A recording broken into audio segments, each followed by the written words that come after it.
Hello and good afternoon, everyone. Welcome to another episode of Nick Files. I'm your host, Nick Mulay. Hopefully, you guys have been having a great start to your summer. Of course, I know I have been. Today, we're going to be focusing on more than one presentation for today, as you like a few weeks back. What we're going to be focusing on today is we're actually going to be focusing different areas of the town of Ohio. I'm just kidding, of Mansfield, Ohio. And what's perhaps what I think is really interesting is that, a lot of you guys pretty much know at this point that the Ohio State Reformatory understandably gets the most attention for a lot of the historical and ghost tours, paranormal investigations, movies, music, TV shows. I mean, almost everything. What a lot of people don't seem to realize, and I discovered this for myself, is that there's a lot of other historic and haunted locations throughout the town of Mansfield that don't really get as much attention as OSR does. So, which really kind of took me by surprise. So I decided that for the most part, uh, it was time to give that type of attention to these other locations that we're going to be that they definitely need just as much as OSR do. So, boy, trust me, Mansfield is quite a historic town more than you think. So what we're going to do is we're going to focus on. I got 4 different slideshows, which should last a good majority of the show, and it should be enough to cover me, and it'll take us to a couple other locations throughout the town of Mansfield. But just before I get started with those, I just want to give the shout outs quickly. What's up, Nigel? Good to see you. Hello, Annette. What's up, Rita? Hey, Eric. Of course, I also got to send this out to the It's Haunted Network page. So give me 1 second here, guys, because like I said, unfortunately, I can't broadcast on the network, but I can at least send it on to that page. And you know what? Because I don't want to keep everyone waiting. What I'm also going to do too is, hey, what's going on, Jacqueline? Good to see you. What I'm also going to do too while I'm doing that, let me go through that fun procedure as usual to share the screen. And okay, that's weird. What the hell is that? Oh, it's just a glitch. Okay. Never mind. I just saw something that was kind of weird that I'd never seen before on when I share the screen. It was just like this weird I don't even know what to call it. It was just it was weird. I just that's all I know. So let me get the slideshow ready for this. And just bear with me for just a second.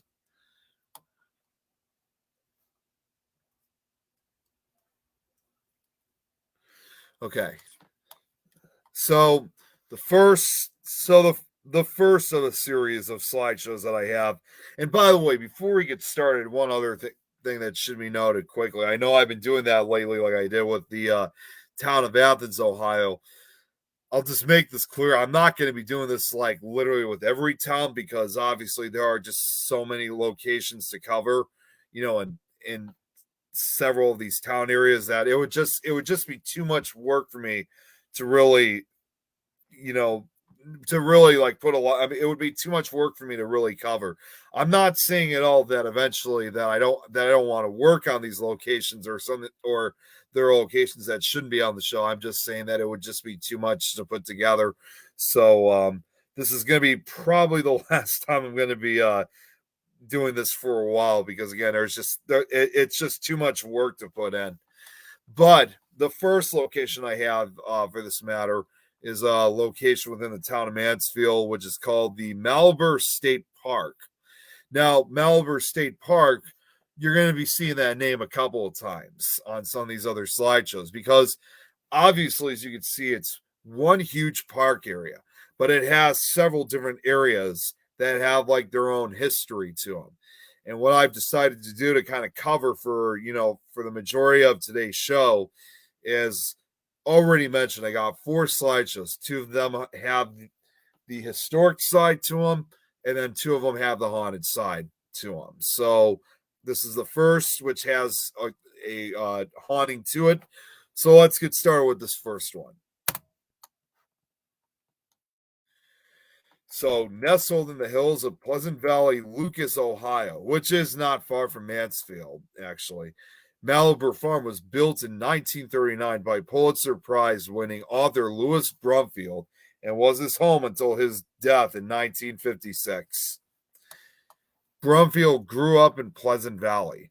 His passion for horticulture developed when he was in France, and it took him on 2 long trips to India, which were the inspiration for one of his most critically acclaimed bestsellers, The Rain Came in 1937. He used the proceeds from the book to finance Malibu Farm, saying that nothing could be more appropriate than giving the farm an Indian name because India made it possible. On returning to Ohio, he bought a farm from Clement Herring in December 1938 and bought adjacent farms in 1940 and 41. In all, he owned 595 acres of land. Brumfield chose architect Louis Lamoro, if I'm saying that correctly, of Mansfield to help him design and construct a 19-room Greek Revival style home that he dubbed the Big House. The Brumfield family moved to Pleasant Valley in 1939 and lived in the Fleming house until their Big House was built. The original Airing House was used as the center of the construction. The Big House was expanded from this focus point and made to look like sections have been added on over the years, which obviously, as you guys had seen, I mean, from the first picture I had, you could see that it really had grown over a number of years. So, for some reason whatsoever, I was unable to find like any old photographs of what it was originally like when it was first built. But I kind of get a picture that it was probably a lot smaller than what you see and than what it looks like today. Brumfield was constantly ordering changes to rooms and walls. Thus, the project was dragged out for 18 months. The 32-room Western Reserve style homestead, where Brumfield wrote many of his books, attracted film stars, artists, politicians, and writers and conservationists annually. As many as 20,000 people visited the farm every year. Sunday tours alone attracted 100 to 200 people. On May 21st, 1945, Brumfield hosted Humphrey Bogart and 20-year-old Lauren Bacall's controversial wedding and honeymoon at Malibu Farm. And I was kind of amazed I was able to find that photo. In fact, I usually don't see those type of photos involving, certain individuals too often, especially from that era.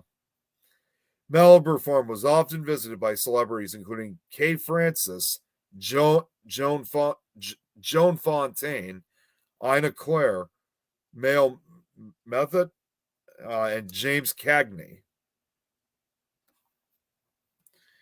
The farm spread over 1,000 acres of land. At one point, 200 acres were set aside for apple trees, but they ended up costing Brumfield money. Because of this, he got out of apple production. He also stopped his egg production as well as the sheep and hog breeding. He chose to focus on beef and dairy. Additionally, Brumfield developed a technique known as conservation farming. This was based on grass farming, which produced large quantities of forage and pasture. Hang on one second, guys. Unfortunately, I kind of already did a lot of talking actually just before I got on here today, so my mouth's been kind of running dry throughout the majority of today. So, using expertise and labor from New Deal agencies like the Soil Conservation Service and Civilian Conservation Corps, Brumfield rehabilitated his land and in the process learned the principles of conservation. He later turned Malibu into a showcase for what he called the new agriculture. Among the novel farming techniques that he promoted at Malibu were the use of green manures, contour plowing, trash farming, sheet composting, and strip cropping. Malabar Farm became a national model for sustainable agriculture. In addition to this, Brumfield experimented with composite, composting using manure from livestock on the farm. Square fields were changed to follow the lie of the land so as to discourage erosion. 140 acres were put aside for timber until Brumfield's death in 1956. Malabar Farm became a popular spot for both new techniques in farming and soil conservation. Conservation, and for Hollywood glitz. In 1958, Brumfield's children gave the farm to a conservation foundation. Friends of the Land of Lou of Depths Brumfield had incurred. In August 1972, the deed of Malabar Farm was accepted by the state of Ohio after the Lewis Brumfield Malabar Farm Foundation, which had been operating the farm, faced foreclosure. Brumfield had always hoped that Malabar Farm would remain a lasting legacy to his home state, and that wish became reality when Malabar Farm State Park opened in 1976. On April 4th, 1993, however, unfortunately, a fire destroyed the main barn. Then, the following year, in September of 1994, 150 volunteers from the Timber Framer, I think it's supposed to be actually farmers, not framers, Guild of North America raised a new barn in resemblance of the original. So as far as how Malabar State Park is of today, Hostelling International USA had operated a 19-bed youth hostel for years in a farmhouse that was acquired when Malabar Farm was given to the state of Ohio. This was closed, however, in late 2017 by Hostelling International due to diminished public interest and use after running continuously since 1979. To date, the building is unused. So what I'm probably going to assume, because I know I'm using the same photo, this was probably prior to 2017 when this was photographed. Or, well, actually, you know what? On second thought, I'm not seeing any cars or anything. So this was most likely when, it went into unused. So it's, it's unfortunate when I see such, locations like this when they end up closing up and they just are left there to rot. And you don't see any type of activity, like any type of, events or anything, or visitors coming along. I mean, I just don't get it myself. I mean, you can pretty much tell that this is certainly a beautiful farm, beautiful land area.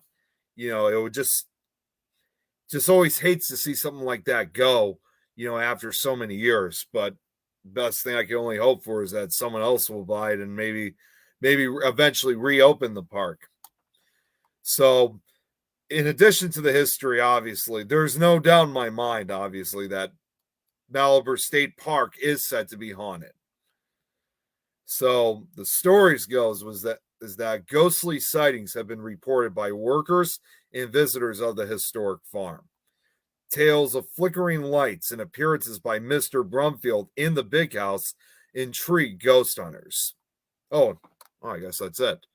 That's the other thing too. I mean, I know although it is rumored to be haunted, I wasn't really able to find too many. This was another one of those locations that surprisingly I didn't really find a lot of ghost stories involved, but I did manage to at least find these two. So as usual, it's better than nothing. I don't even think when Tom and I were up in Mansfield, we were that far. But like I said, since it's closed as of right now, we probably wouldn't be able to really get any type of access to get to this area. But, only time will tell if we ever do get that chance when we go back to Mansfield. I don't know if that will ever be next year or whenever. So we'll see. But yeah, that is officially the end of the first one. And before we get to the, oh wow, it's pretty quiet in the comments today. So I was actually going to go check very quickly, see if there's anyone else if anyone else had commented, but it's no major deal. Let me get the next one up. Give me 1 second here. So that was, you know what? Actually, before we do, I did notice there was kind of an error in one of them. Let me fix that up. Where was that? Wasn't sure where. Oh, wait, here it is. Here we go. Yeah, I always like to get these. I always like to fix the minor issues just so that way it's just so that way I could have it ready in case if I ever needed to show it again, anything like that. All right, so let me go through this fun procedure once again. And let's see. Okay, here we go. All right. So the next one I got here is this is now one of the historical occasions. Doesn't have any ghost stories associated with this one, but this is actually among what you guys are going to this next location, and you're going to see a lot of this type of you're going to see this a lot of this these type of locations over the next couple shows because I'm not sure exactly why, but Mansfield has a lot of historic churches. I mean, more than I actually really thought that would exist. Although the strangest part is Ohio is not really. If this was down in one of the southern states, I would understand because obviously down in the south they're called the Bible Belt. Although this part of I don't even think Ohio is even part of it at all. That they are. It's not really considered part of the Bible Belt. So having this many churches in a town like Mansfield, further up north, it's somewhat unusual. So this is the first of a series of different churches that I was able to cover. Now, I mean, I covered a majority of a lot of these churches throughout Mansfield, but unfortunately, I wasn't able to get the information for all of them because again, I think there's just so many of them. Not that I didn't want to work on it. There were just some locations I could not find the information on. But what I can't tell you, but I did manage to cover a majority of them. So without further ado, let's get to the second one now. So the first, once again, in a series of churches historic churches throughout Mansfield, we're going to start off with the Central United Methodist Church here in Mansfield.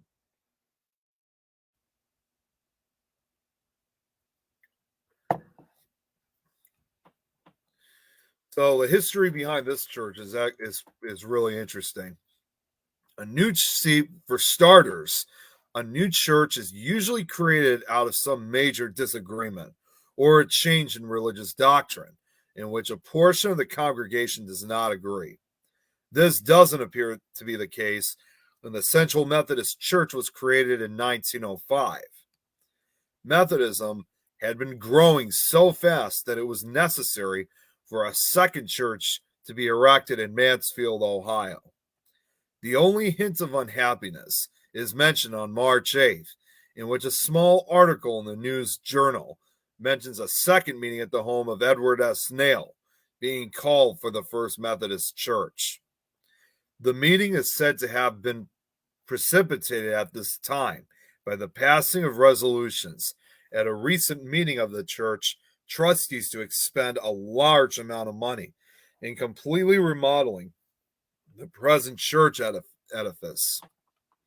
The congregation of Central Methodist Church was established that same year at the home of S.E. Nail when 127 members of the First Methodist Church withdrew to set up a second downtown Mansfield church. Organizers believed that the move was necessary to grow Methodism in Mansfield. Things moved quickly after this initial meeting at the Nail home. On March 21st, organizers for the new church attended a school board meeting and arranged for the use of the high school auditorium for $17.50 a month to conduct uh, de- damn it, I always hate when I have trouble with these words. Devotional, there we go, devotional services. On March 23rd, the members leaving First Methodist met for the first time at a Thursday evening prayer meeting. It appears that there were no hard feelings. Towards the end of the meeting, the members leaving were asked to stand, and L.A. Palmer was called upon to offer a prayer to them. Next, those staying were asked to stand, and Mr. C.L. Van Cleve prayed for those individuals. The meeting came to a close with the two groups singing, "Blessed be the tie that binds." Van Cleve, also superintendent of the Mansfield Public Schools, took charge of the new congregation. Sorry, I just got someone messaged me. It was actually the link for tomorrow afternoon show. So don't need to really focus on that right now. At a meeting on May 25th, members decided to purchase the lot in the corner of Park Avenue West and Sycamore Street for $7,420. The lot was once part of the recently raised John Sherman estate. In October, the North Ohio Conference of the Methodist Episcopal Church was held in Shelby. The Reverend Stephen K. Mahan from Missalon was appointed pastor of the young congregation. Vernon Redding, local architect, which, by the way, you're going to be hearing that's another thing too. You're going to be hearing that name of this architect on several of these presentations because he actually constructed a numerous amount of buildings throughout the town of Mansfield, including a lot of these churches. So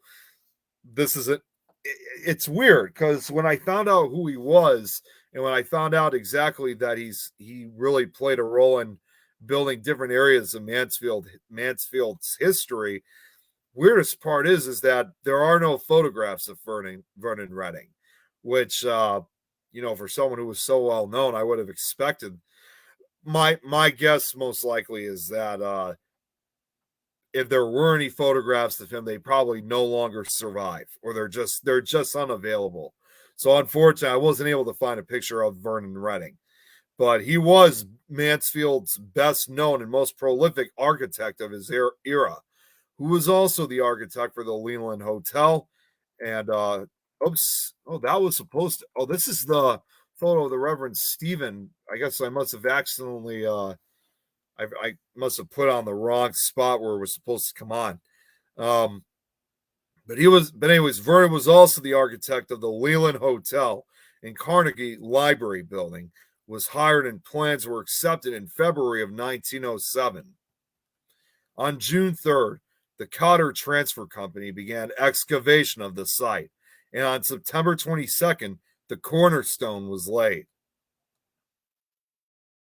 On April 5th, 1908, 3 years since the church held its first service, enough of the church was completed to move from the high school auditorium to their new home on the corner of Park Avenue West and Sycamore.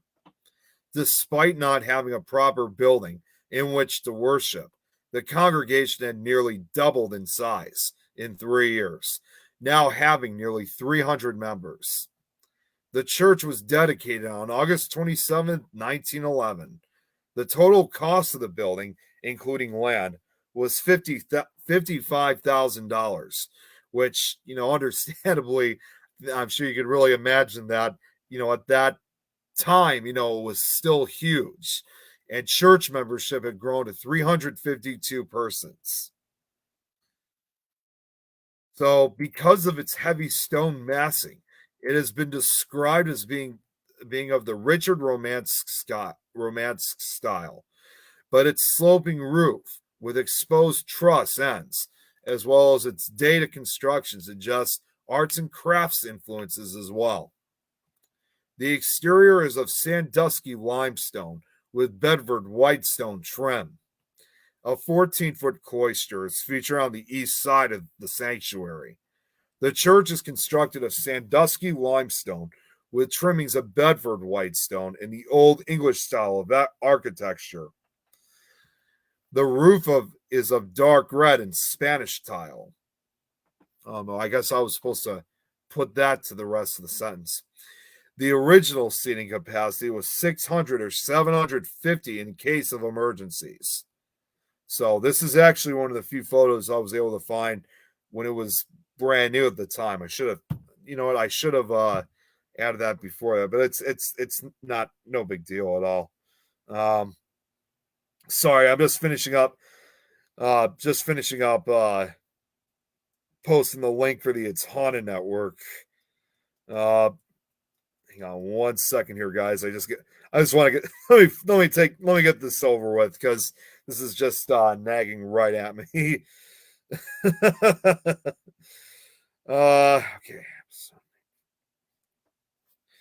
This is why I wish StreamYard allowed us to expand to more than just 8 destinations. Okay, talking about different locations.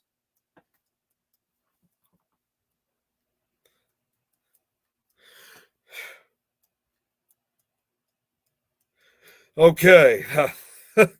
I really got to start writing this before I go live.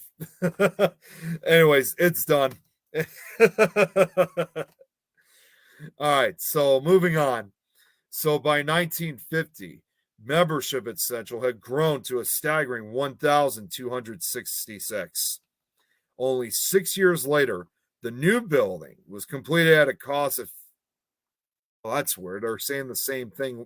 Oh, well, maybe it was just the same price. Only 6 years later, the new building was completed at a cost of $55,000, again, including for the lot.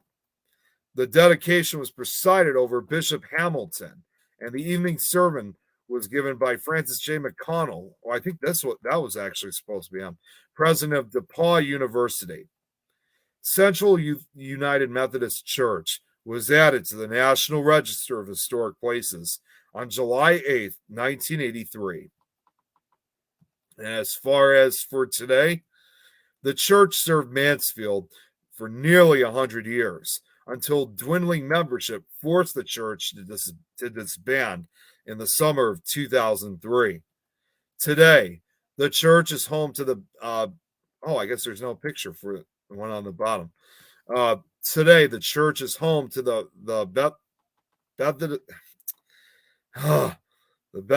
I cannot even say that damn word.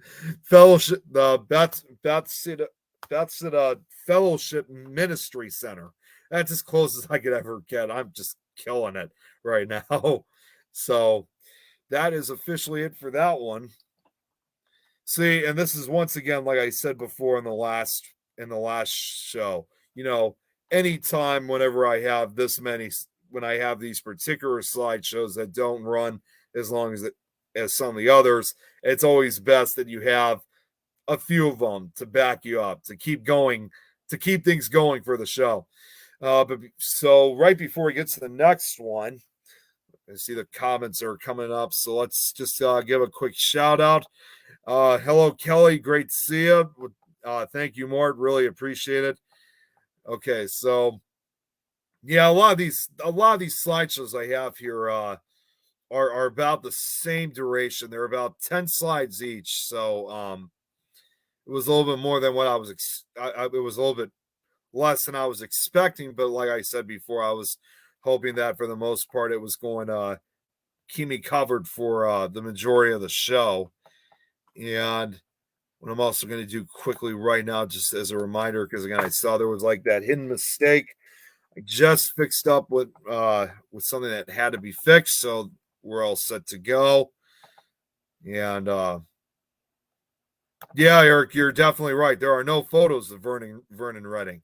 Like I said, I assume most likely it's just because, like I said a few minutes ago, it's probably most likely that any photographs of his just no longer survive or they're just unavailable. trust me, I've tried. I've gone on Google Image, tried. I even checked on the website findagrave.com, because sometimes they will have photographs of that certain individual that is not available on other websites, and I just cannot find any photos of him. So I think, again, just no photos of him are known to have survived. That's just most likely my assumption. So just a quick second before we get started on the next one.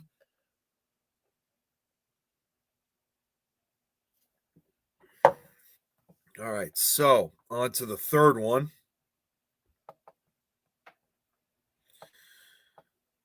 What the hell is this? Hang on once. Bear with me for just a second, guys. I thought I just noticed. I don't know if it's a glitch or. Oh boy, you gotta love technology. Okay,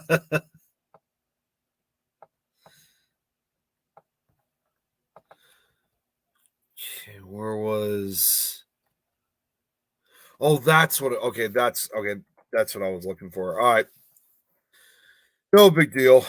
All right, we're all set. So let's get on to the next one. Now the next slideshow I have that I'm going to be presenting, it's actually right around the same location as the first slideshow.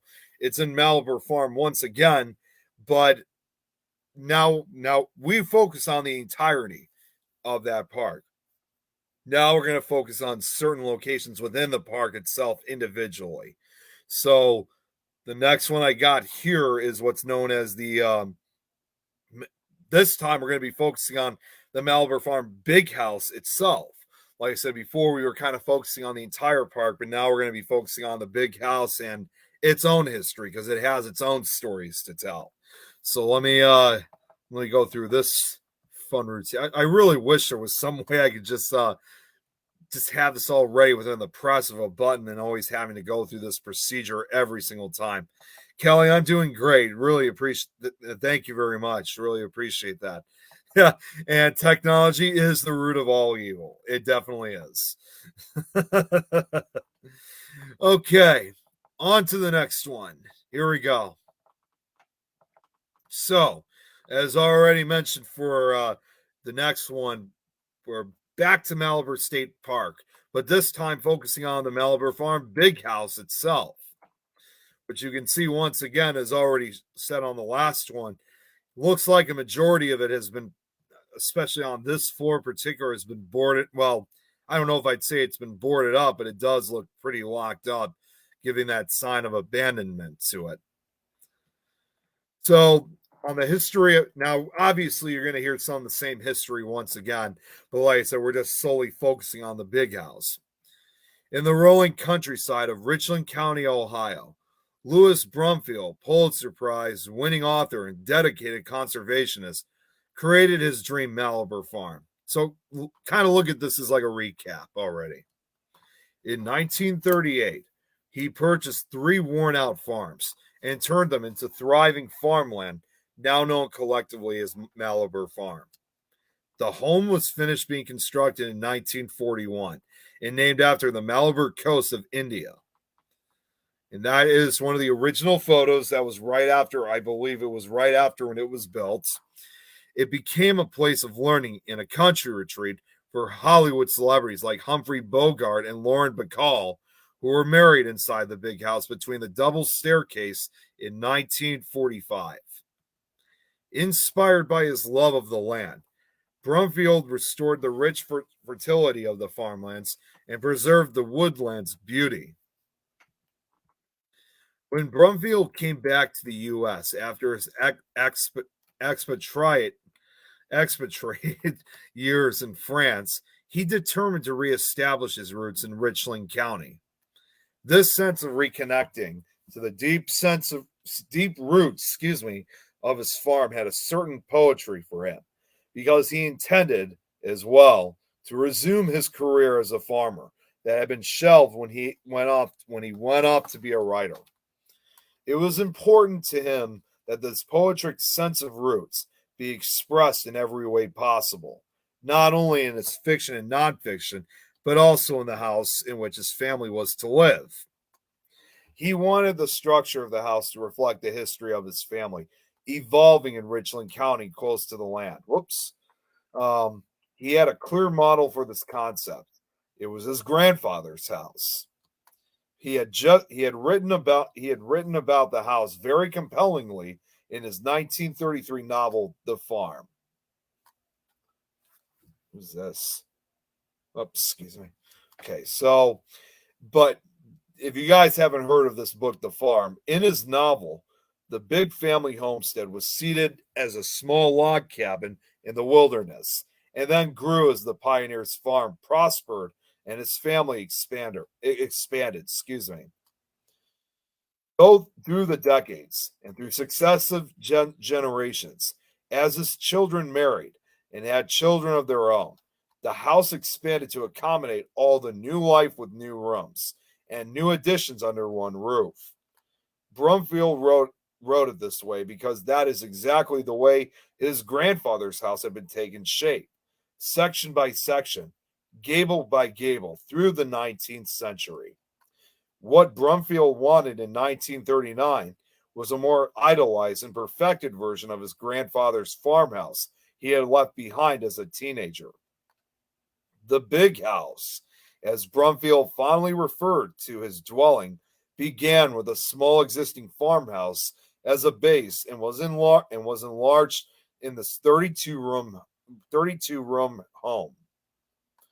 The house, designed by both architect Louis Lamoro and Brumfield, is a blend of Western Reserve architectural styles and was built to appear as if it had been added to over the years. Brumfield furnished the house predominantly in a French style with the original paintings and antiques collected during his world travels. The big house was always full of local and out of town guests and home to various pets, including a rowdy batch of boxer dogs. That's quite a vast amount of interesting guests to have all these boxer dogs. But I can see it though. I can picture it. Brumfield's manager George Hawkins was a notable figure and had his own room in the house. The room was modeled after George's room in New York, since he hated country life. After his death, Lewis moved into the room. Later, when Brumfield died in 1956, the farm passed out of family ownership and later became a state park in 1976. Brumfield gave it to the state of Ohio to be used as an educational farm. Ohio left the home exactly as he gave it, leaving the papers in the drawer and all. After the release of Brumfield's widely successful book, Pleasant Valley, many people considered Malabar Farm to be an almost magical place. In this book, Brumfield wrote, "Perhaps one day it will belong to the state together with the hills, valleys, and woods of Malabar Farm." Brumfield's prophecy came true in August 1972 when the state of Ohio accepted the deed to Malabar Farm. The state pledged to preserve the beauty and ecological value of the farm. It was later put on the National Register of Historic Places in 1974. So even before the park was added to the Register of Historic Places, the house itself was added almost 10 years prior. And I find that interesting of how they only scouted, I guess, certain locations, in this case, the big house, and they added it to the register, but not the full park until almost 10 years later. Though I think it kind of would make probably a lot more sense because, see, if you guys didn't know, the way how it usually works with the National Register of Historic Places is not necessarily, but if I'm correct on things, the youngest locations that they usually will land will be any location that's at least 50 years old. So the way I somewhat see it is because the fact that the big house was built in the early 1940s and it was added in the mid 1970s, which at that time 50 years hadn't even passed. Actually, it was about almost 30 years now that I think about it. is a little bit unusual, but they sometimes do make relatively major exceptions to certain locations. It might be because of the notoriety of the location. Um, but yeah, usually the youngest they add is at least 50, but they make these exceptions. And I think that's what they also did later for the state park, almost 10 years later. But even then, it still hadn't been 50 years. It would have been over 40 years then. So the working farm consists of many structures, including the presidential smokehouse, which Lewis built with bricks from Henry Walls's grandfather's home in Mansfield, the vice president under Franklin D. Roosevelt. I forgot I had those pictures there. um, Attached to the home is the three-car garage where you could see Brumfield's Jeep, restored by a volunteer when found in one of the barns. The barn actually burnt to the ground in 1993, but was rebuilt similar to the original. Now, as far as the big house for today, the big house uses geothermal technology for heating, cooling, and humidification. This system helps preserve the contents of the house. Visitors can take guided tours of the big house throughout the year to learn about the history and philosophies that originated at Malibu. Now, what it sounds like to me is that the big house actually may still being used, but I don't know. This is a little bit confusing because they say that the park itself is closed, but this here is saying that the big house itself is still in operation for these tours. I'm not sure what's going on here. See, if we had time to check this out when we were in Mansfield earlier this year, we probably would have gotten the answer sooner. So I don't know. It just didn't make sense. Just seeing these two saying two different stories of their fates. Oh, I forgot to add a fade in for that one. So understandably, is like you guys already have seen in the case with Malibu State Park, obviously the big house does have a reputation of being haunted in by itself. Tales of flickering lights and appearances by Mr. Brumfield in the big house intrigued ghost hunters. One woman kept fidgeting during a tour and later said that spirits of the Brumfield dogs, which, believe it or not, I should have mentioned this before, he had 70 boxers over the years, were bothering her. Is that amazing? Geez, just imagine if you're walking on a tour and all of a sudden you kept fidgeting and all of a sudden it's the spirits of several dogs going after you. That's nuts. So that is it for that one. Let me just go quickly to the comments once again. All right. Oh, geez. Holy cow. There's a lot going on in the chat. Hey, Kelly. Good to see you. Doing great. Hey, Lois. I don't usually see you in the chat very often here when I do my show. Let's see. Don't you bother that option, Scott. Okay then. Okay, this conversation's now getting interesting. What's going on here? Yeah. Uh-oh. Scott, he heard that. Let's see what else. No, that just went. I'm doing just fine, Lois. And I'm sure Scott's doing great. oh God. I can tell there's some type of argument going on here, damn it. Oh God, what have I got myself into? Sirloin with us. Oh man, jeez. What the hell did I miss? Come back off the lorry, I'll show him fine. Stevenson style. Hey, Lauren, great to see you here. I'm glad you're here. Spirits of dogs to be cool. You know what? I've actually had on some investigations, I actually did have what I believe was some kind of encounter with spirit dog. I don't remember where it was, but it was because it was a number of years ago when we went. So, let's see. He sucks. He's lucky when well, he's always smiling. Okay then.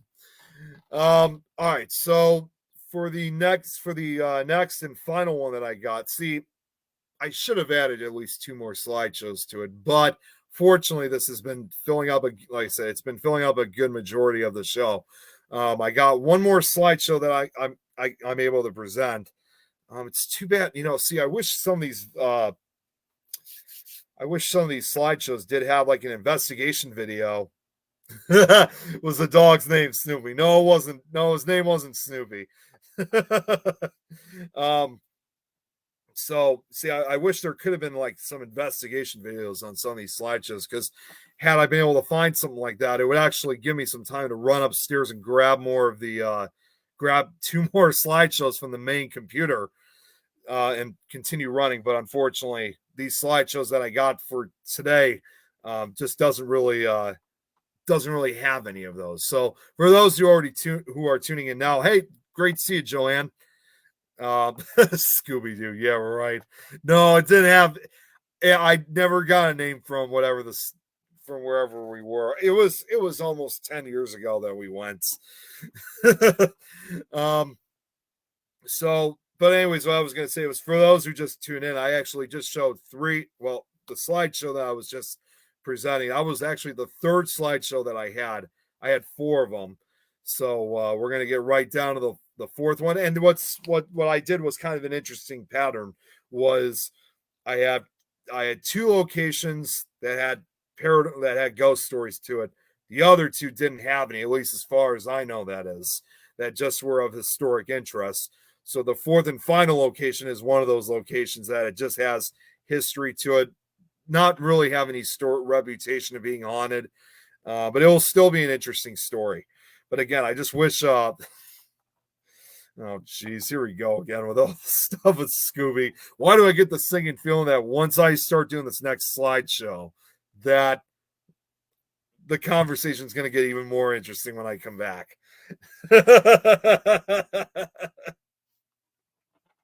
So, but yeah, we do have at least time for one more slideshow that I got. It should be able to last for at least a couple minutes, and it should be interesting either way.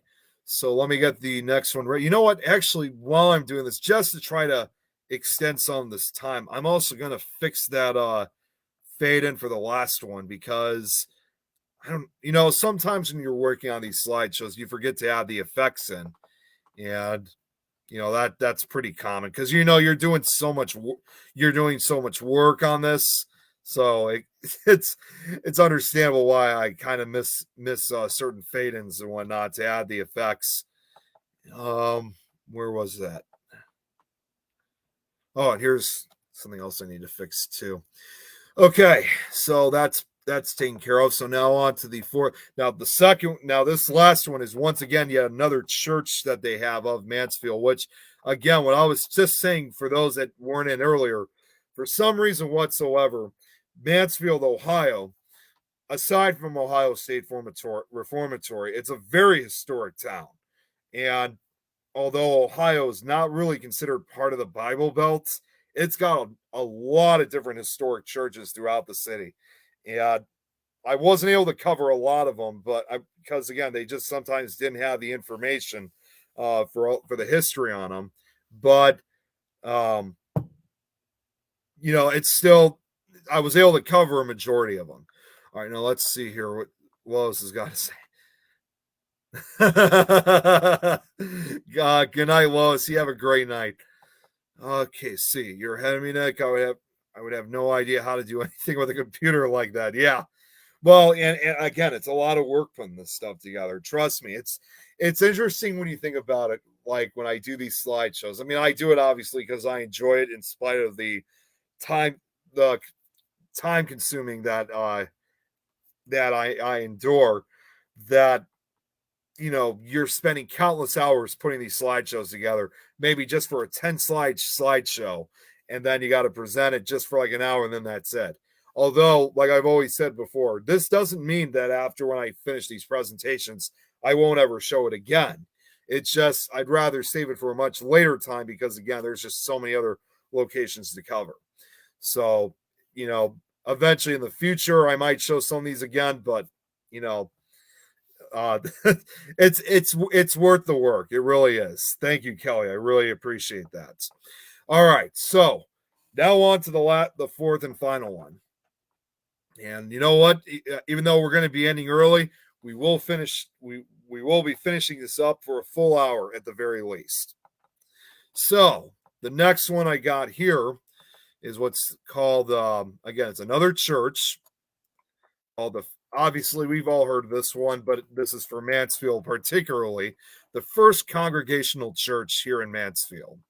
And unfortunately, this was the only modern photo I was able to find of it. I really don't know why there's any other photos. I even checked Facebook because I know, excuse me, in this day and age, a lot of these churches usually do have Facebook pages, and I could not find. It's really surprising that I could not find any exterior photos of the church of some of these churches. That's why in some of these slideshows you don't see the photo of what it looks like today, with the exception of being in the beginning. It's the only one sometimes. So, oh wait, you know what? I thought for a second that it was almost okay. So it's a little bit similar information to the first one that I was talking about.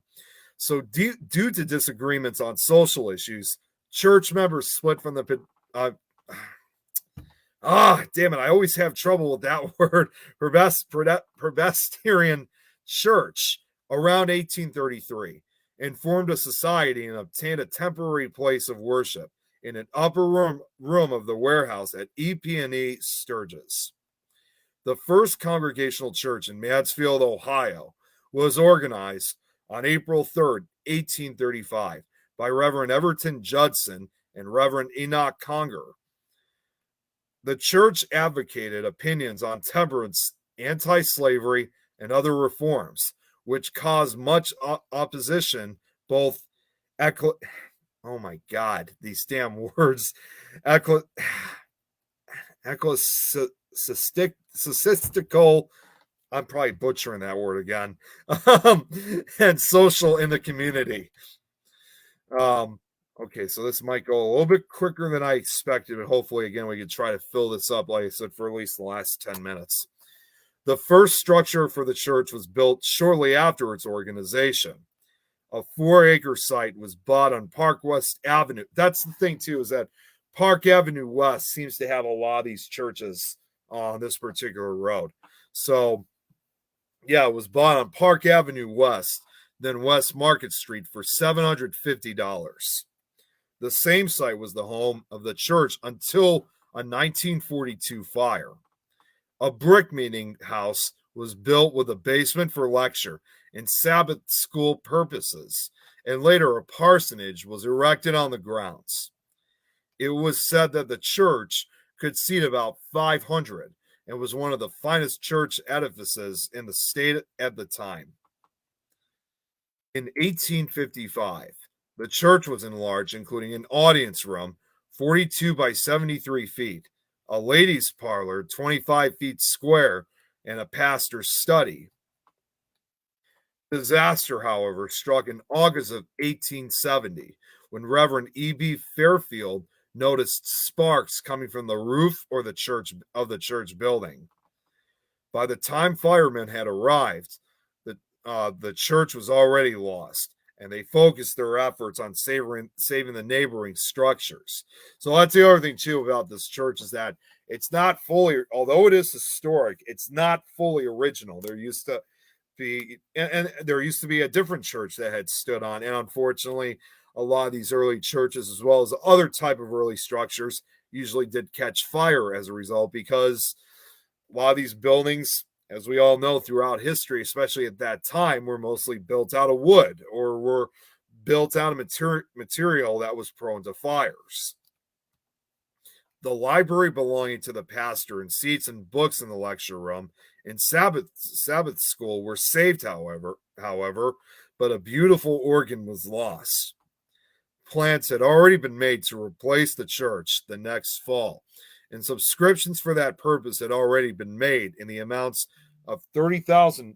Who's this? Sorry, of $30,000 or $40,000. So this is what this was what the second church looked like. Construction began immediately, and nearly 3 years later, on June 8th, 1873, the church was dedicated. The church was nearly destroyed, however, believe it or not, by another fire the month before its dedication. It's just, geez, this particular area for these churches, they just can't catch a break. There's always a fire that keeps going on. I'm actually surprised no one died as a result of these fires. Although, understandably, probably at the time that these fires have occurred, it probably occurred at times when nobody was in the building. Mrs. Proctor, who lived near the church, noticed a light inside on the night of May 10th and raised alarm. The fire, caused by the spontaneous combustion of debris and rags left by painters, was quickly extinguished, and fortunately minimal damage was done. The organ installed in the church in March that year turned out was said to be one of the largest in the state at the time. The manufacturer, Samuel S. Hamill, was on hand for its installation. The case was of black walnut, and the organ measured 16 feet in width, 29 in height, and about 12 feet from front to rear. Unfortunately, once again, I was unable to find a photo. Oh wait, I guess I did have a picture of it. Yes, I do too. I mean, it's not actually a photograph, but it's a sketch of what it looked like. And I gotta say, man, that is a huge organ. I can certainly understand why it was considered the largest in the state of Ohio at that time. I mean, I can't even imagine not only just the sheer size of this organ, but more importantly, the sound that must have been generated from it. It had to be absolutely incredible. I'm not sure if this really talks about whatever happened to the rest of the organ, or if the organ is still there today. But as we get through the rest of the slideshow, hopefully it provides that answer for us. But man, I gotta say though, that is that is a massive organ. So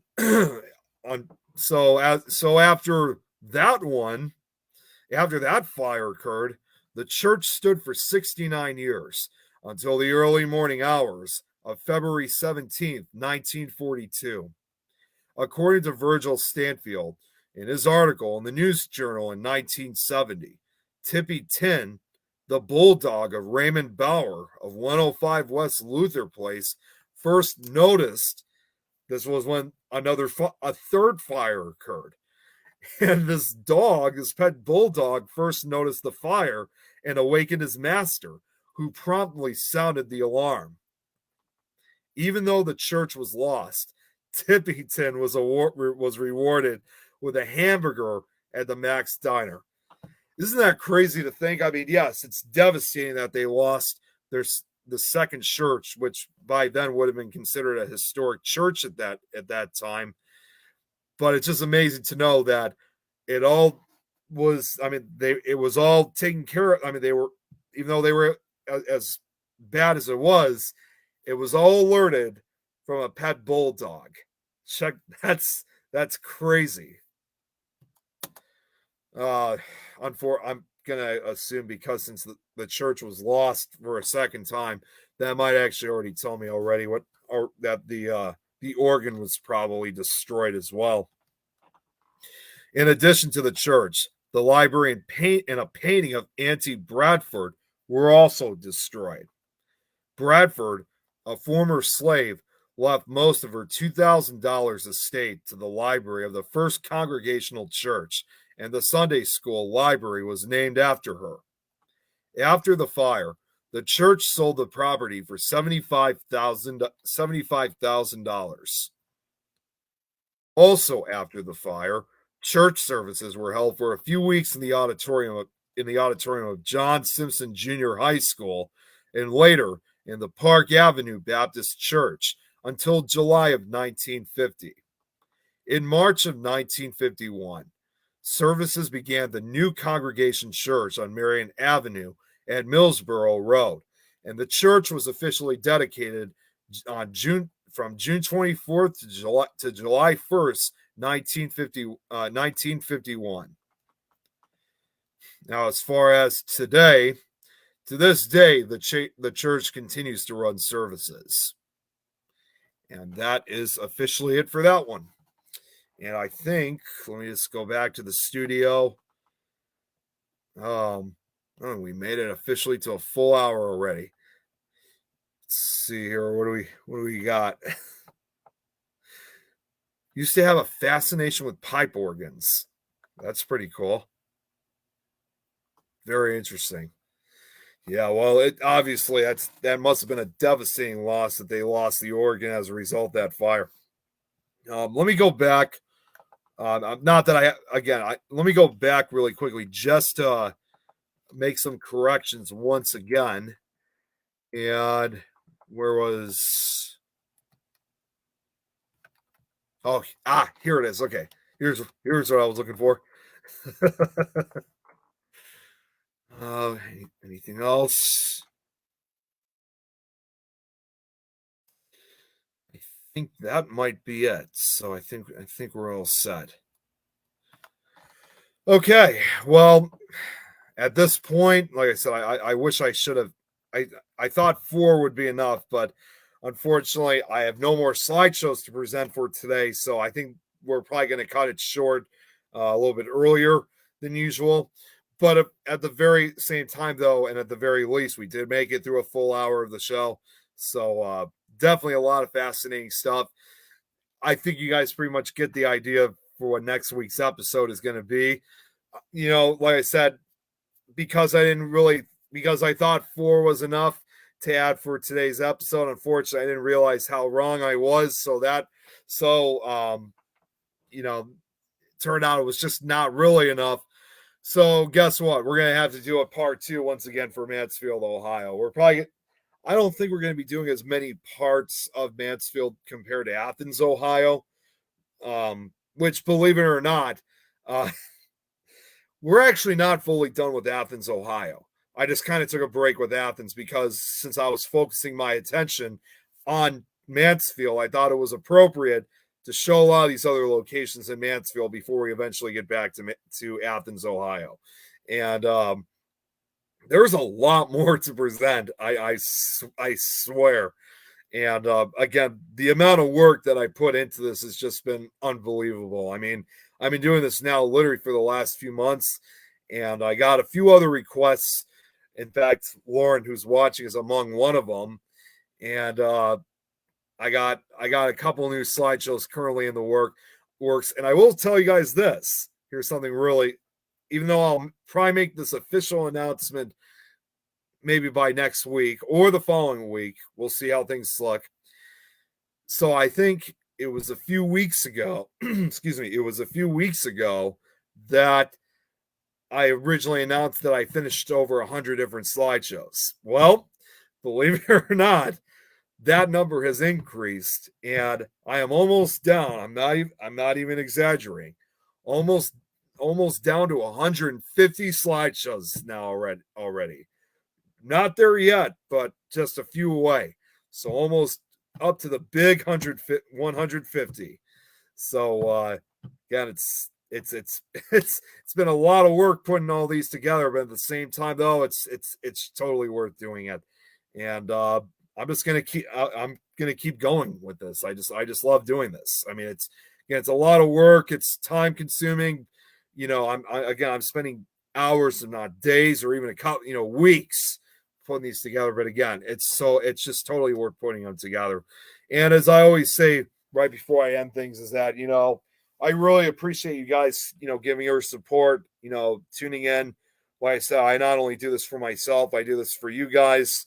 I always appreciate it when I see a lot of people giving, tuning in so they could listen to the history and ghost stories associated with these places. I seriously cannot thank you guys enough. And, in addition to Athens, in addition to doing a part 2 for Mansfield, Ohio next week, there is going to be one other slideshow that I am going to be planning on doing. And I know it's relatively early to bring up because obviously it's still only June, but something that we actually have kind of planned a few months in advance. This won't be actually until September, but I got a very important slideshow that I presented last year, and this is actually going to be one of these slideshows that I'm going to be presenting annually, almost every year on the anniversary. Because what this I don't want to say too much because I'd rather save it, as we get closer. But I will tell you guys this for the time being: it's not a location at all. It's actually it does focus on a town, but we're not actually focusing necessarily on the buildings or structures themselves. It's centered on an event that occurred in the state of Texas, in fact, in the early 1900s. It was actually, I'll just give you guys a hint because some of you guys may have heard of it. It was the scene of one of the worst natural disasters to have ever struck in U.S. history. And I did this last year. I did it close on the anniversary of it, and I'm going to be doing it again later this year. And that one is also probably one of my longest shows to date because that will in fact be a 2-hour special. And honestly, as far as I know, even with 2 hours, I don't even know if I'll be able to even get through the entire slideshow. So what I've also been doing as well is there's a what I did too last year is that I actually had to pretty much, as long as the time was open, do the next part of the show the very next day. Which again, it's pretty much what I would consider my longest slideshow to date. And the work I put into it is just, it's incredible. I mean, it's definitely a slideshow you guys can't miss. But again, I don't want to say too much about it, at least not yet, because again, it's still too early. Because like I said, I won't be doing this. I won't be doing that one until early September later this year. But in the meantime, I got plenty more slideshows to present. There's gonna be definitely a lot more to cover over the next couple weeks, the next couple months.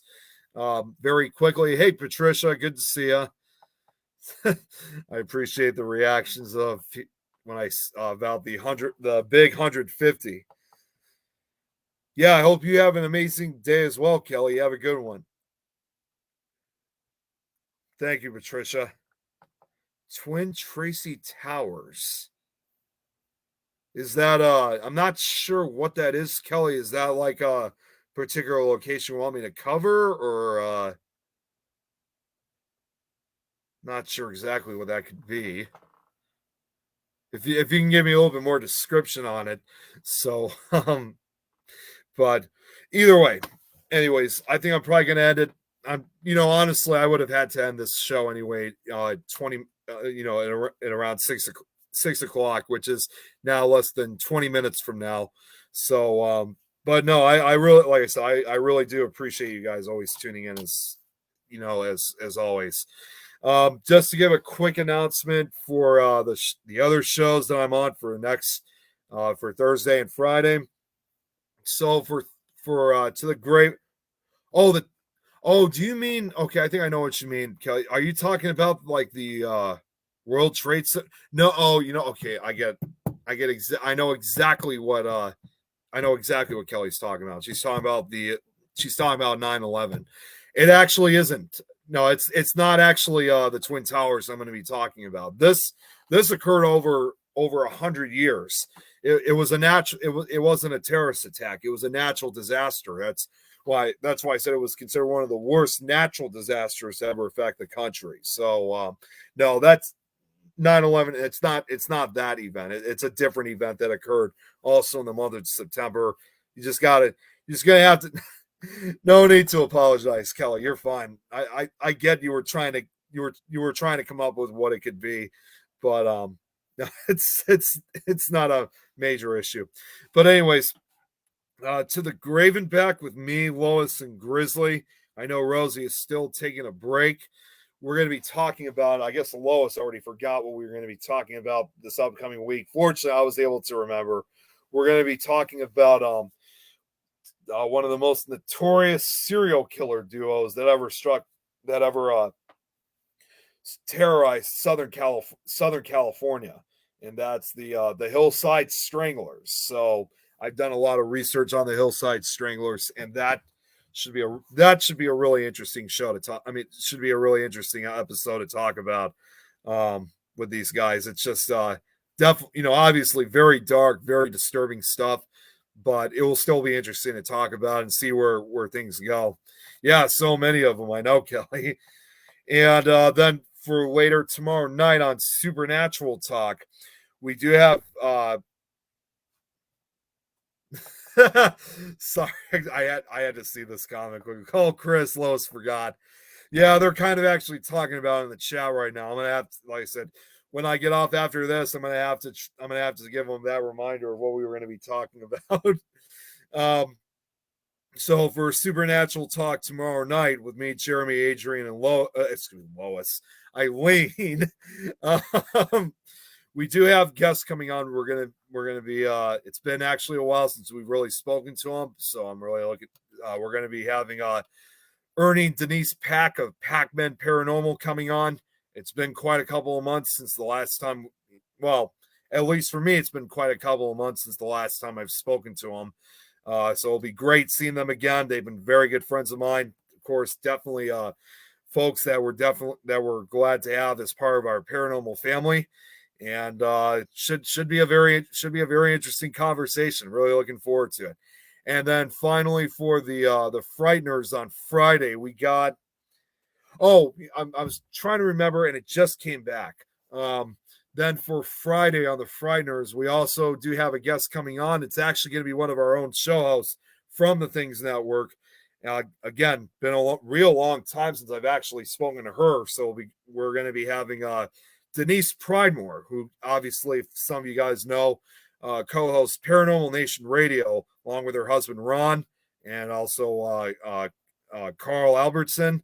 So it'll be great to talk with Denise once again after such a long period. So I know recently that Denise and Ron, I think they just moved down to Florida. So I'm sure they're still in the unpacking period, but it'll still be great, having them on, at least Denise on as a guest. So we're really happy about it. And I thought there was something else I need to bring up, but no, I guess that's pretty much it. I think that's all I really had to say. Let's see. I think everyone close to me will have to figure some. Yeah, we'll talk at some point, Eric. I'm not sure how things are going to look for me over the next couple of weeks because I'll be honest.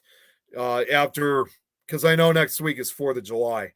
So the week after 4th of July, oh man, there's going to be so much going on with me. I really don't know if I'm going to really have enough time to really meet up because I know I got a few other events that I got to attend along with a really big paranormal road trip that's coming up since it's almost July, it's going to be just about almost a month from now. And again, I'm not going to say much. Once again, I'd rather wait till it gets closer, but it's going to be probably one of the longest paranormal road trips that I'm ever going to be going on. I mean, I'm not even joking. I mean, literally, I'm going to be gone for nearly almost 2 weeks, or at least a week and a half. I mean, this is going to be a truly big paranormal vacation for me. And fortunately, I didn't really take too much time off work yet, so I got a lot of time to take off for it. So yeah, I'm not sure, Eric, what the next couple weeks are going to look like. We'll have to see. Oh, and Lauren, you're almost done with that painting. That's awesome. That's great. I can't wait to see when it's officially done. So I saw your updated one that you posted last night. So I really can't. And if you finish it early, if you finish it by tomorrow, so I'd be more than happy to share it on both To the Grave and Back and Supernatural Talk. Okay, you know what? Actually, I'm kind of glad that I've been still on this entire time because just another minute from now, I guess instead of ending 20 minutes early, I'm ending 10 minutes early instead. So, sometimes having these conversations, that's the thing too, is that whenever, even if I don't have a slideshow anymore, I always try to come up with some kind of conversation or announcements just to try to keep the show running in some way, shape, or form. So it's definitely it's really great. So I'm glad I've been able to kind of keep things running for at least a few more minutes. And also one other thing, you know what? Okay, so I was wrong. Turned out there was one other announcement that I'm going to be that I forgot to make. Just so you guys know too. So in addition to the shows that in addition to the upcoming shows for To the Grave, I mean episodes for To the Grave and Back, Supernatural Talk, and The Frighteners, I'm also going to be a guest this upcoming Saturday on what was that show called? Hang on bear with me for just a second here, guys. Okay, so in addition to the other shows that I co-host, I'm also going to be a guest on another show. Actually, ironically enough, here on the Simply Spooky Network, I'm going to be a guest on the show Metaphysical Insights with host William Becker. And I was just talking with him earlier this week, just to setting up the time and whatnot. Funny thing is, I've only ever met William once when we had the Simply Spooky Network anniversary. And talking with William for the first time has actually been really a lot of fun. So I'm actually really excited to be on a show this upcoming Saturday. I really can't wait. So, and that show, okay, so obviously Eric knows who William is, so I don't even really need to give the time for him then. But Lauren, and for anyone else that wants to tune in for that show when I go on, that's going to be the time for that one is going to be okay. So that's Saturday, July 1st at 2 p.m. Pacific, which means okay, so 1 p.m. is Pacific. That'll be 2 p.m. Mountain Time. For my time, that's Central, so that'll be 3 p.m. my time. So for like Lauren, obviously for your area, because I know over there you guys are Eastern, that'll be 4 o'clock your time. So it's going to be great. I can't wait. And oh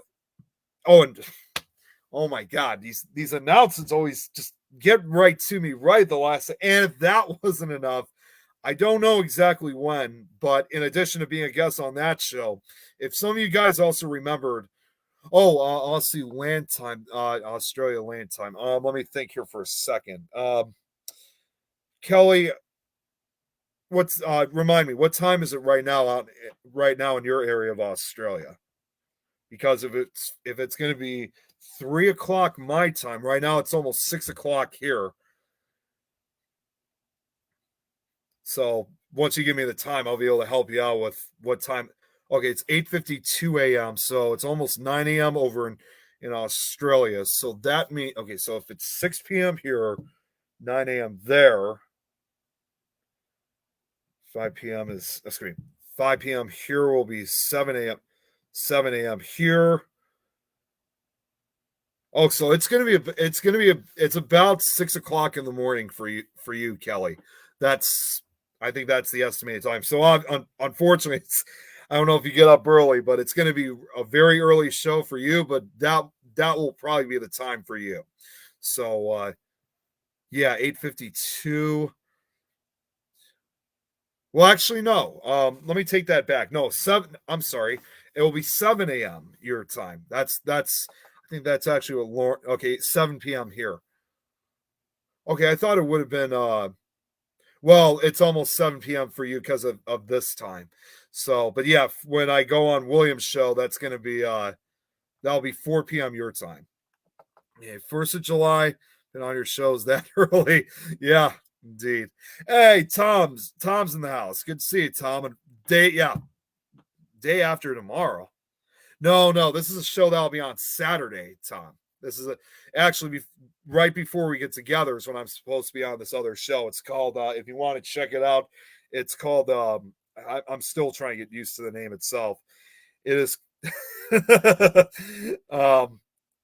see. Oh my God, it's killing me. I'm going to be a guest on Tom, so it's a show that's called Physical Insights with host William Becker. So that'll be Saturday this afternoon at 3 p.m. my time. Yeah, I know. Of course, obviously it's Thursday. Oh, I get. Okay, I get it now. Now I know what Tom is trying to say. Yeah, I know it's Thursday already out in Australia for you guys. So yeah, technically yes, the day after tomorrow. So I can understand that. But the other announcement I wanted to let you guys know of, and actually I'm kind of glad Tom's here right now, is if some of you guys remember that we had Ursa Bielski on Supernatural Talk a few weeks ago. Ursula, if you guys didn't know, she also has her own show too.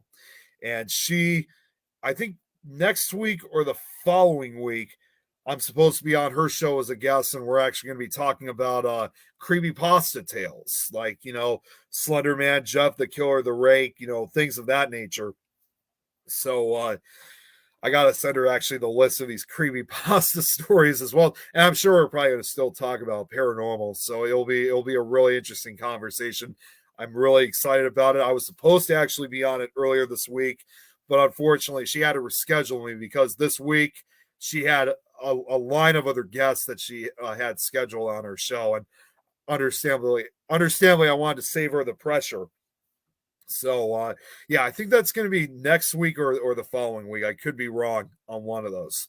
So but yeah, now I think that's pretty much it of all the announcements I got to say. So once again, thank you guys so much as always for tuning in. Again, I always love doing this.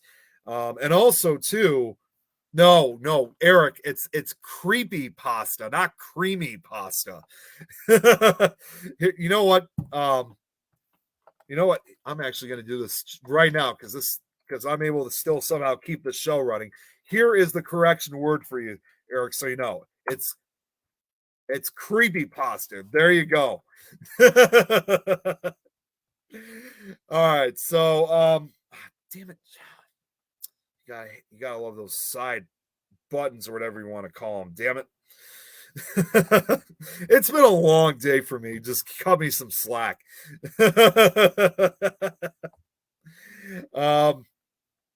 Oh man. Oh yes, I was trying.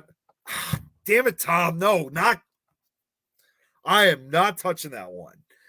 Creamy extra garlic. Yeah.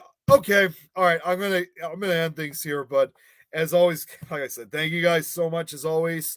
Again, I really appreciate it. Oh, jeez. Okay, you know what? Actually, that is kind of a smart one, Lauren. Creepy pasta with blood sauce. Okay, I gotta end this damn thing because I can already see where this conversation is going already. But like I said, I'm gonna say one final time before I get distracted once again. Seriously, as always, again, I appreciate it, you guys, all the time. Of course, I know I'll see some of you guys tomorrow afternoon and tomorrow night, as well as Friday. But if not, I'll see some of you guys next week. And also, should be worth saying this out. Also, have a great 4th of July.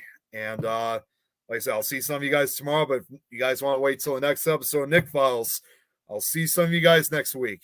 You guys all have a great night. And even though it's early, happy 4th of July. Take care, everyone.